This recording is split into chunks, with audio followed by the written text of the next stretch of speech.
Сәлем достар, біз бүгін Шыңғыс Айтматовтың Ақ кеме шығармасын талқылайтын боламыз.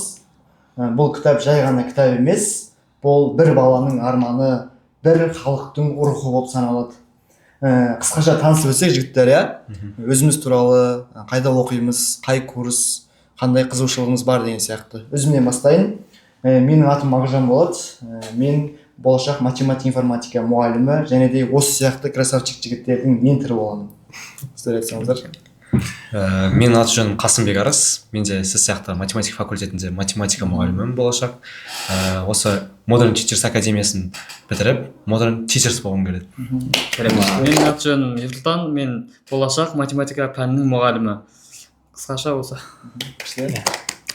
Енді өзім жайлы айта кетсем, мен қазақ тілі және әдебиетінің майталманы, болашақ қазақ тілі және әдебиет пәнінің мұғалімімін.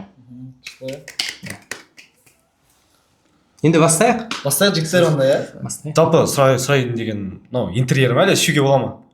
Ішуге болады, конечно, жігіттер ішуге онда. Жалпы автор туралы айттық, қысқаша. Енді осы шығарманы оқымаған біздің көрермендеріміз болуы мүмкін арамызда. Жалпы кітапты қысқаша айтып өтсек жігіттер. Кім бастайды? Мен бастайын. Жалпы оқиға желісі Ыстықкөлдің маңында бір кішігірім ауылшықта болады. Ол сондай кішкентай болады, 3 үй ғана. Жалпы бала болады және оның атасы. Бала жалпы ата-анасы өскен, анасы, әкесі жоқ. Барлық тәрбиесімен атасы айналысқан ғой енді. Сол баланың достары да жоқ, дос дегісі келсе. Сондықтан ол атасы оған портфель алып бергенде бала бауыр басып қалған соншалық сол портфельмен сөйлесіп достасып кеткен. Жалпы баланың арманы бар, ол дегеніміз ақ кеме. Ақ кеме, ол ақ кемеде әкесі жұмыс істейді, айтасының айтуы бойынша, және сондықтан бала сол ақ кемеге барғысы келген. Осылайша баланың арманы осылай бейнеленеді. Ана жерін айтшы, айтады ғой. Арманда отырады ғой. Мен балық болып барсам, әкемен барып сөйлесем дейді ғой. Баланың фантазиясының ұшқырлығын көрсетеді.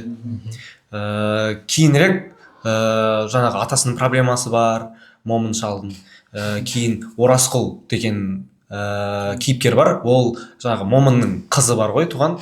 Сол қызының жалпы айтқанда күйеу баласы ғой. Ал жаңағы балаға жезде болады. Сол Оразқұлдың проблемасы. Жалпы кітапта көптеген проблемалар бейнеленіп айтылады. Соңында осы проблемалардың бәрі ушығып, жиналып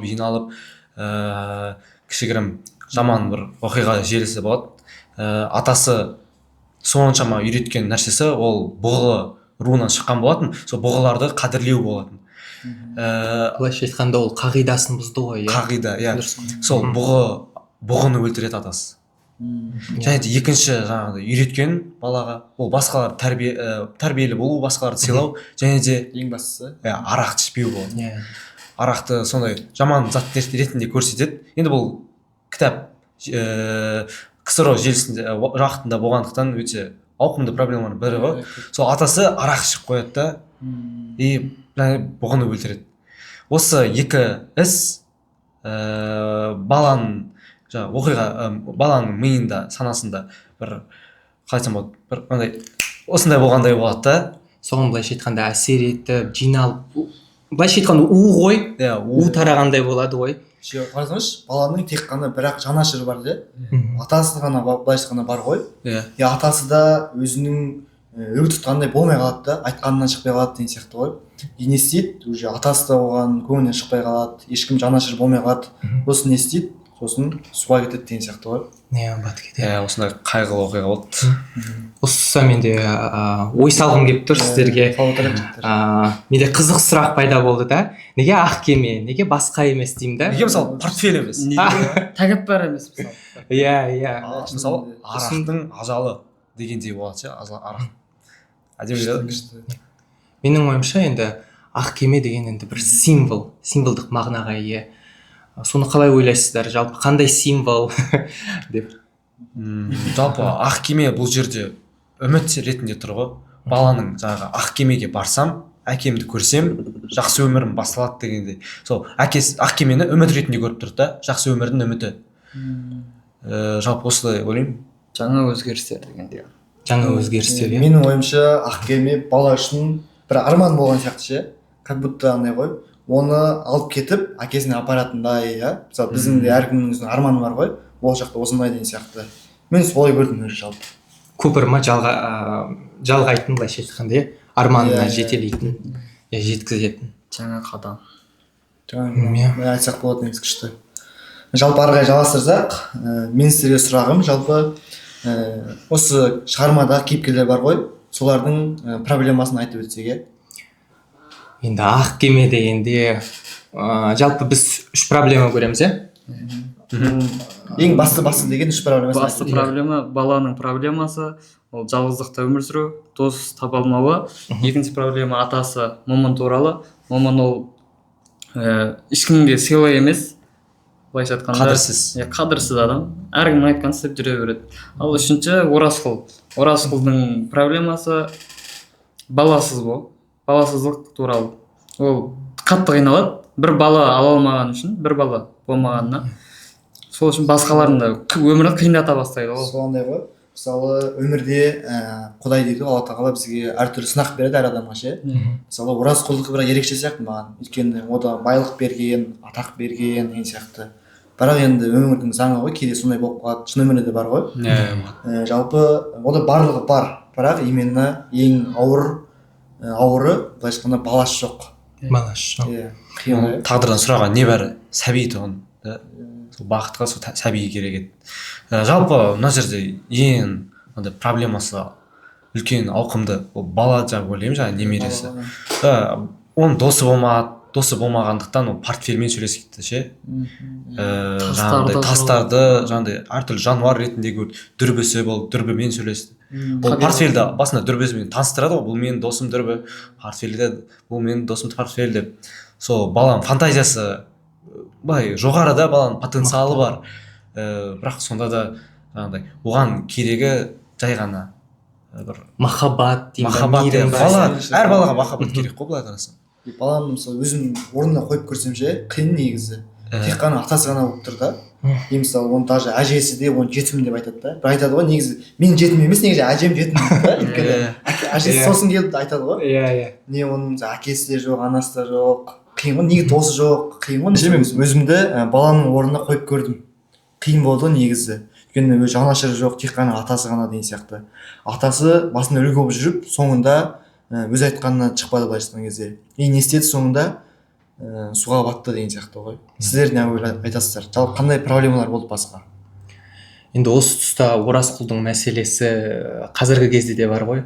Қазіргі кезде белең алды десек шынымен де бар ғой. Актуальный дейді ғой, сондай мәселелердің бірі. Көбі айтады, ойбай Оразқұл анау жаман, ойбай деп, қатал, қатыгез, бірақ түсіну керек қой адам жанын.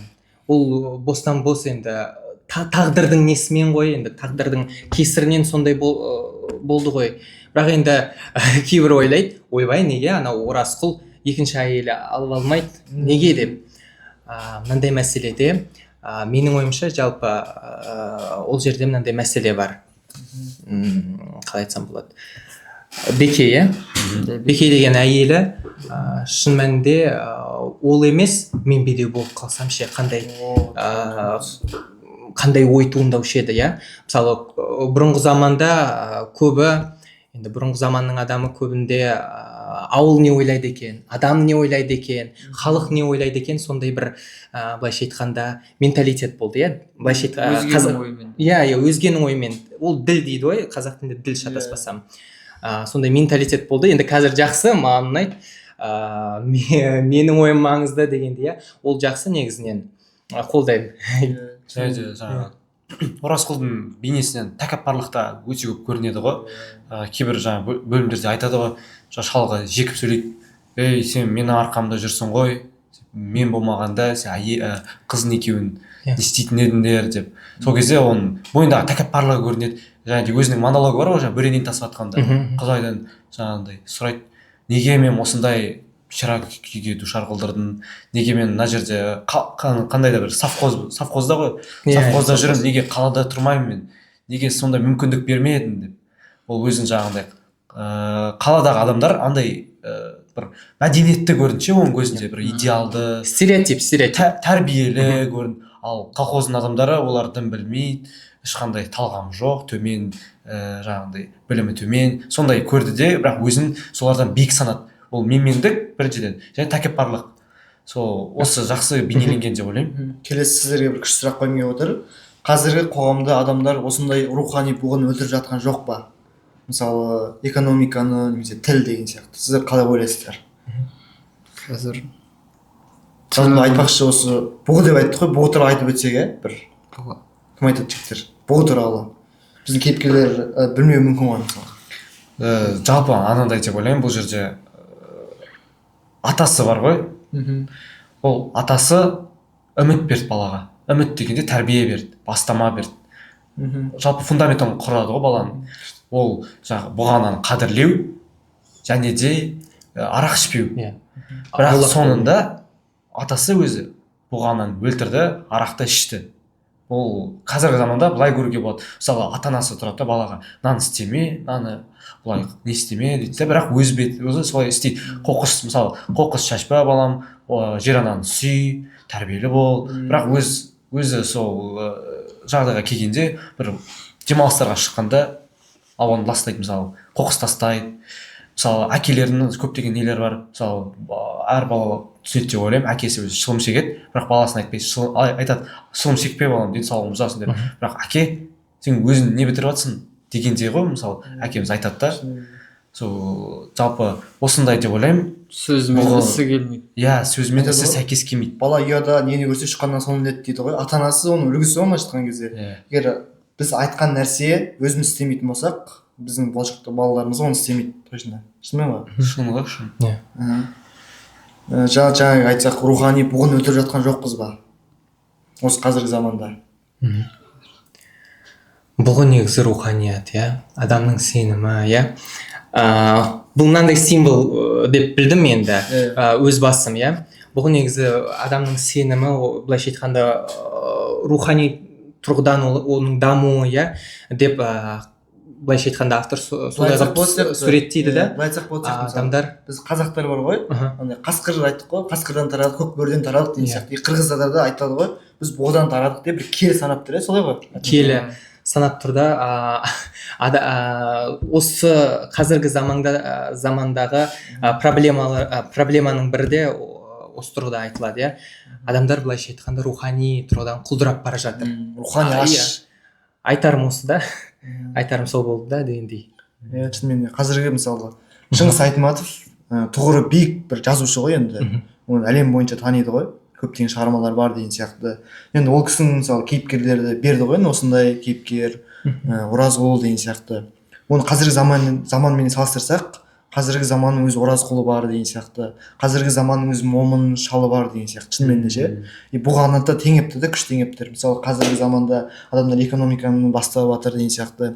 Біздің мысалы көптеген қазақты алатын болсақ, қазақтың тілдері де андай құлдырап бара жатыр деген сияқты ғой. Күшті келтіруге болады негізінен, және де мынандай момент бар міне, кітапта айтылады ғой, бұға ана жаңағы Оразқұлға жаңағы бесікпен сәби алып келе жатты. Бұл баланың көрінісінде көрсетіледі ғой, ойында. Сол бұға ана бала күтіп жүрсе, осы бұға ана сәби алып келсе, Оразқұлдың мінезі жақсарады дегендей. Осыны бала соншама андай аңсады ше, өмірім осыны жақсарып кететін шығар, сәби сол қатты күтті бұға ананы. Бірақ дәл сол уақытта жаңағыдай осы бір трагедия болады ғой, бұға ананы өлтіреді. Сол кейде ойлаймын да, егер Оразқұл шамалы күткенде, сәл сабырлық танытқанда, бәлкім өмірі жақсарып кетер ме еді, сәби сүйер ме еді. Сол еще кітапта көрсетеді ғой, бесікті жаңағыдай бұғаны өлгеннен кейін бесіктің сынғанын, сол жалпы үміт үзілді дегендей. Сіздер қалай ойлайсыздар? Қалай болар еді? Айтпақшы, сіз айттыңыз ғой, Оразқұл айтады, мына жер осы жер қатты әсер еткенше айтады, Құдай ау, Құдай, маған неге бала бермедің, егер бала беретін болсаң мен бұндай қатыгез болмаушы едім ғой, мен бұндай типа сендерді осындай азапқа салмаушы едім ғой, мен осылай әйелімді ұрмаушы едім ғой деп айтады да. Шынымен де қарайтын болсақ ше айтпақшы достар, айта кетейік, біз осы кітап жайлы кино түсірген болатынбыз. Бұйырса біздің инстаграм парақшамызға салатын боламыз. Дәл осы кадр ойнаған болатынбыз. Айтып өтсеңіз сол туралы. Сол бұл моментте шынымен де Оразқұл барлық ашуын шығарады. Тал деп шал да сол кездерде андай арым қатынасы не істей бастады ғой, шиеленісе бастады ғой. Сол кезде кәдімгідей Оразқұлдың пикі болды ғой, андай өмірге деген өкініш. Сол осы момент жақсы бейнеленген. Ол құдайдан жаңағы сұраған сәби еді, сол сәбиді аңсады сәбиді. Сол құдайдан сұрап, сол моментін көрсеткен болатынбыз фильмде.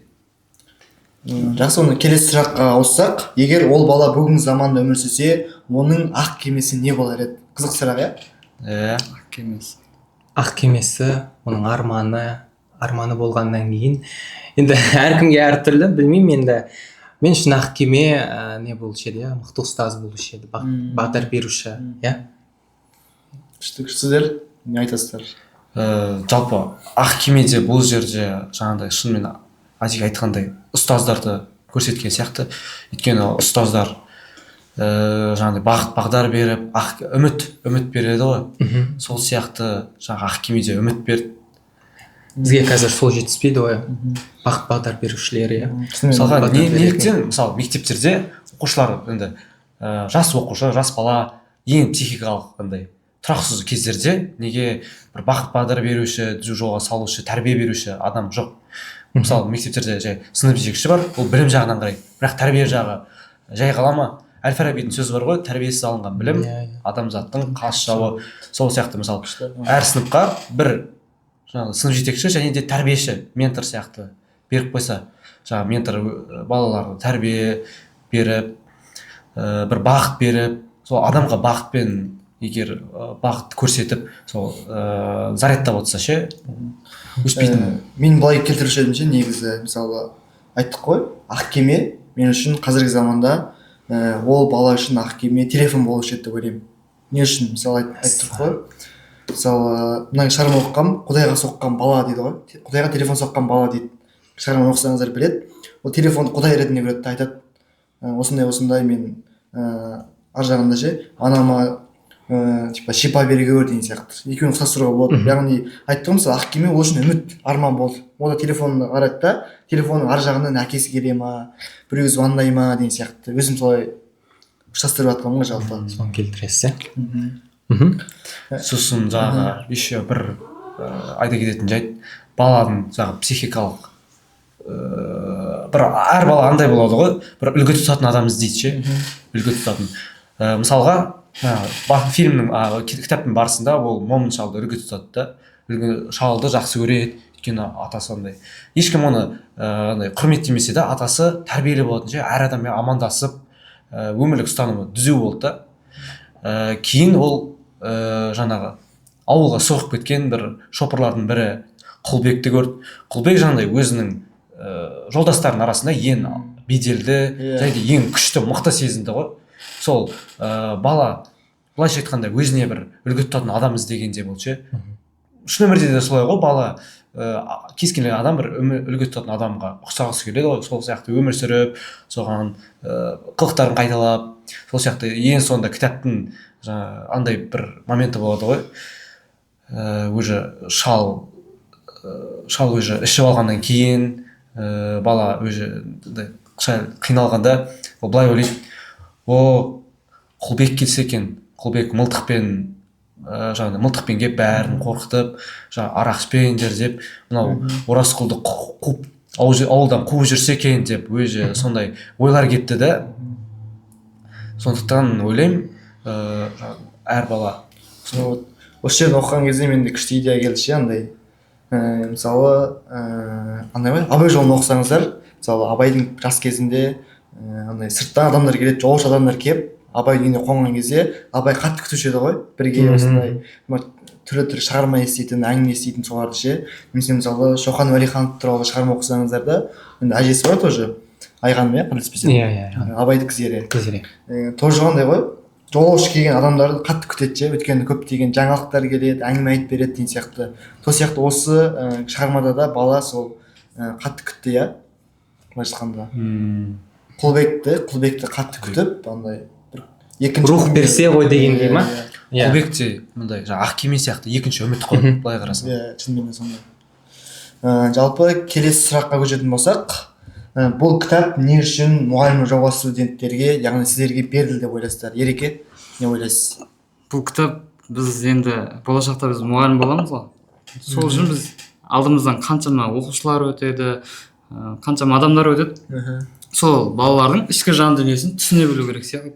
Себебі біз оқушылардың ішіне кірмесек, уже қалады ғой. Бала өз бетімен кетіп қалады.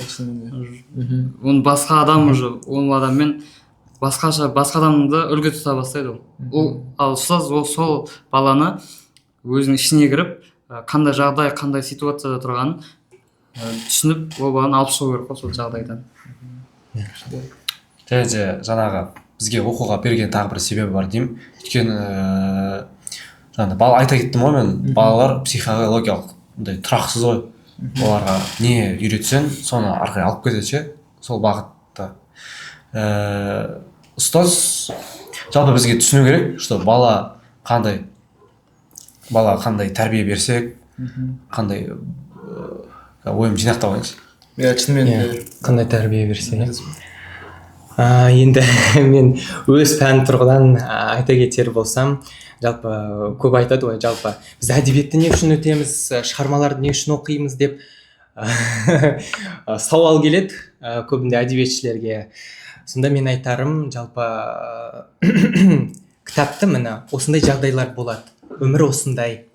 Олар осындай жағдай келсе, сен мықты бол, сен одан өткер. Міне мысалы Оразқұл иә, осындай оның мәселесі болды, Момын шалдың осындай мәселесі болды ма, сенің де басыңнан ондай өтуі мүмкін. Сол себепті сен ойлан, егер басыңнан қазір өтіп жатса, сен құламай, құлдырамай, алға қадам бас.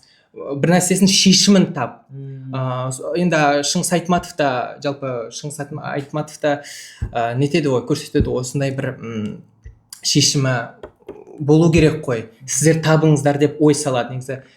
Иә, күшті айтты. Мен айтып өтсем, жалпы мен тоже осындай кітаптар оқыған жақсы көремін ше, ситуация деген сияқты. Өмірімде 140-тан астам кітап оқыдым, шынымен де. 140. Иә, мысалы Данияр Жігітбек айтады осы туралы. Айтады, көп кітап оқу керек дейді осындай. Көбінесе фантастика дейді да. Мысалы айтайық, мысалы сен Марста жүрсің деп айырайық мысалы. Марста жүрсің, немесе самолетпен ұшып бара жатасың дейік. Сен алда жолда бір оқиға болады. Сол мысалы, сол кезде сен не істейсің деген сияқты. Немесе айдалада қалып қалдың, не істейсің деген сияқты. Сол кезде бұрында оқыған кітабың есіңе түседі. Осындай ситуация болды, немесе осындай ситуация болды деп, сол кейіпкерді өзінің орнына қоясың да, ситуацияны шешіп кетуге болады деген сияқты ғой. Сонымен қатар енді кітап оқыған кезде қазір енді көп айтады соны, сөздік қор иә, былайша айтқанда тұрақты тіркестер, фразеологизм түгелі бәрі кітап арқылы қалыптасады. Еркін оратор сияқты сөйлегіңіз келсе, міндетті түрде кітап оқыңыздар. Жалпы сіздерге осындай былайша айтқанда ой салдым, кітап көп оқыңыздар деп айтарым осы. Осы мұғалім жобасында бір мақсаты, бағыттар бар ғой, соның бір кітап оқуға, жалпы баланы кітап оқуға баулу деген сияқты. Кітап оқыса адамның ой өрісі кеңейеді деген сияқты. Айта берсе пайдалар көп шынымен де иә. Ондай болса келесі жігіттер бір андай күшті бағытқа өтсек, как сіздерге андай бірінші сұрақтар қоямын. Қысқаша андай. Кеттік онда. Бірінші сұрақ. Егер сен сол бала болсаң, не істер едің? Сізге қойсам. Маған ба? Не істер едім ба? Өте қиын сұрақ, мен білмеймін, шын айтайын. Жағдай ушыққан, иә. Шешімін табуға тырысушы едім, мен не істеймін енді. Мен шын айтайын, ол сұрақтың жауабы өте қиын. бір жағынан Оразқұлдың мәселесі бар, бір жағынан момын шалдың мәселесі бар. Мен Құлбектен кетуші еді деп құрсын бәрін тастап ойнап айтамын. Жоқ. Мен енді сенуші едім. Айтады ғой Мұқағали, дүниенің ағын да қарасын да мыңқ етпей қабылдап аласын да, қарасымен жоқ шаман таласуға, ей өмірім, зымырап барасын ба. Енді мен қабылдаушы едім, не істеймін енді. Жақсы, келесі сұрақ. Қиналсам да. Егер осы момын шал сенің атаң болса, сіз оны кешірер ме едіңіз? Әрине, момын шал не дегенмен кішкентай кезінен бері қаншама заттарға баулыған, үйреткен адам, бір кемшілігіне бола ол адам жек көру кету деген біртүрлі зат сияқты. Дұрыс емес қой. Жақсы. Келесі сұрақ. Егер сен ақ кеме болсаң, кімді алып кетер едің? Мен ақ кеме болсам, Оразқұлды алып кетер едім. Айдалаға апарып, ит өлген жерге тастап кетер едім. Мәссаған. Жалпы енді қысқаша айтып өтсек, бір бетінде тез. Жалпы бір сөзбен айтыңыздар, ақ кеме сіз үшін. Сізден бастайық осы жолы. Ақ кеме үміт қой. Үміт. Жақсы. Жаңа бастау. Жарық сәуле. Мен үшін арман, жалпы. Арман. Тағы да айта кететін жайт, осы кітап сіздерге не үшін берілді деп жаңа сұрақ қойдым ғой. Жалпы бұл кітап болашақ педагог ретінде бізге бір бағдар бере алады да. Яғни мысалы біз болашақта атаның рөлін ойнауымыз мүмкін, яғни момын шалдың. Ал біздің өзіміздің жаңа автор басты кейіпкер сияқты біздің оқушыларымыз болады. Біз болашақ оқушыларымызға үлгі болуымыз керек. Яғни біз білім беруіміз керек, тәрбие беруіміз керек деген сияқты ғой. Олар үшін идеальный адам болып тұрысымыз керек. Бірақ шығарманың басында атасы дұрыс істеді, осыны істеме деп айтты, бірақ соңында өзі бұған өлтіріп қойды, жаңа айтып кеткен несі, арақ ішіп қойды деген сияқты. Яғни егер де болашақта біз осыны істейтін болса, яғни айтып, оны біз әрекетпен көрсетпейтін болсақ, бізге балаға біз керісінше әсер етеміз. Сондықтан да біз болашақ педагог ретінде, осы шығарманы оқыған адам ретінде біз осы шығармадан сабақ алып, болашақ оқушыларымызға мықты бір мұғалім болуымыз керек деп ойлаймын жалпы. Осы тағы мен айта кетерім бар. Мен енді момынды айыптай алмаймын, ол кездің адамы сондай болды, қалай болғанмен де. Бірақ Бекей енді менің ойымша енді бекерден бекер кінәламады ғой ана момын шалды. Сен неге батылдық танытпайсың деп ылғи өкпе наразылығын көрсетеді ғой. Менің де былайша айтқанда айтарым осы жайында, неге момын шал өз өмірін, былайша айтқанда өз тағдырын өз қолына алып, мықты адам ретінде танылып, былайша айтқанда өзі аты айтып тұр ғой, момын деп. Момындығына емес, батылдығына, рухына басса неге солай болмасқа деймін да. Осы момынға айтарым. Ондай болса, құрметті көрермендер, біздің де подкастымыз соңына келіп қалыптық. Жалпы қысқаша қорытындылайтын болсақ, бұл шығарма сіздерге не бере алды, не түйдіңіздер? Бұл шығарма бізге болашақ ата-аналардың балаларға өзін өзі көрсетіп, оларды өзін балаға істеуге болмайтын нәрсені өзі істемеу керек ой түйгізе алды. Себебі ата-ана баланың болашағы дегендей ғой. Ата-ана қандай жолмен жүрсе, бала да дәл солмен жүреді. Енді біз баланы тура жолға түсіре алуымыз үшін жақсы істер жасауымыз керек қой. Солай біз осындай жақсы ойлар түйілді деген ойдамыз. Сіздер не айтасыздар? Бір ауыз сөз. Әдекен айтсын. Мен қорытындылайын енді. Қатыгездік көрсетпеу керек, әрқашанда мейірімді болу керек. Адамның жүрегінде кішкісі мейірім болу керек қой, сәлде болса да. Айтарым осы, қорытындым осы. Бұл жерде қорытындыға келсе басты идея сол барлық баланың айналасында болғандықтан бала тәрбиесі деп ойлаймын, басты идея. Сонымен байланысты. Былай ойлансаң, әр сондай бір жасалған балаға қатысты іс бір қандай да бір сонда қорытынды итоге алып келеді ғой. Әрбір неге бір іс қандай да бір өзінің рөлін ойнайды да. Сол әр істі істегенде бір жақсы ниетпен, жақсы оймен, мысалы әр істеген ісін айтқан сөзін істеген ісіне сай болу керек. Осы жерде ше, одан кейін бала тек ата-анадан ғана тәрбие алмайды да, ол қоршаған ортадан, ата-анадан бір мектептен де дегенде алады деген. Ұстаздан да. Ұстаз ол базар жоқ жақсы болып бере алады, мектепте тәрбиесін бере алады. Ал қоршаған ортада ше ол. Біз мысалы көшеде жүрміз, біртүрлі тірліктер істеп жатыр, мысалы қоқыс тастап қоқыс тастап болмаса бүйтіп айналаны төгіп шашып жүрдік дейік. Ол бір бала көреді да, адамдар істеп жатыр, демек ол жоғары үлкен жасы үлкен адамдар істеп жатыр, ол демек маған да болады дегендей. Ата анасы оны егер айтпаса, ол сол адамды үлгі алып кетуі мүмкін дегендей ғой. Бір әр адам қоғамның бейнесі дегендей ғой. қазіргі кезде ата анасының мейіріміне, махаббатына зәру қаншама бала бар дегендей. Күшті махаббат темасы да жақсы қозғалған. Жаңағыдай әр бала бір махаббатқа лайық деген ғой. Махаббат жеткіліксіз болса, қорытындылайтын болсақ, бұл кітап өте қатты, өте күшті мәнермен жазылған. Шыңғыс Айтматовқа рахмет айтамыз. Сондықтан да осы кітапты сіз ата-ана болсаңыз, мұғалім болсаңыз, бала болсаңыз, яғни жалпы қандай сатыдағы адам болсаңыз да сізге оқуға кеңес береміз. Міндетті түрде одан бір көкейге бүйтіп ойып тұрып орын алатындай бір мағына аласыз деп ойлаймын. Сондықтан да осындай біздің әдеби дем подкастымыздың тыңдағаныңызға көптеген рахмет. Естеріңізде болсын, әр адамның ішінде бір ақ кеме бар. Бастысы сол ақ кемені өлтіріп алмайық. Абай атамыздың сөзін аяқтасам деп отырмын. Қайғы келсе қарсы тұр, құлай берме, қызық келсе қызықпа, оңғақ керме, жүрегіңе сүңгіде түбін көзде, сонан тапқан шын асыл тастай көрме.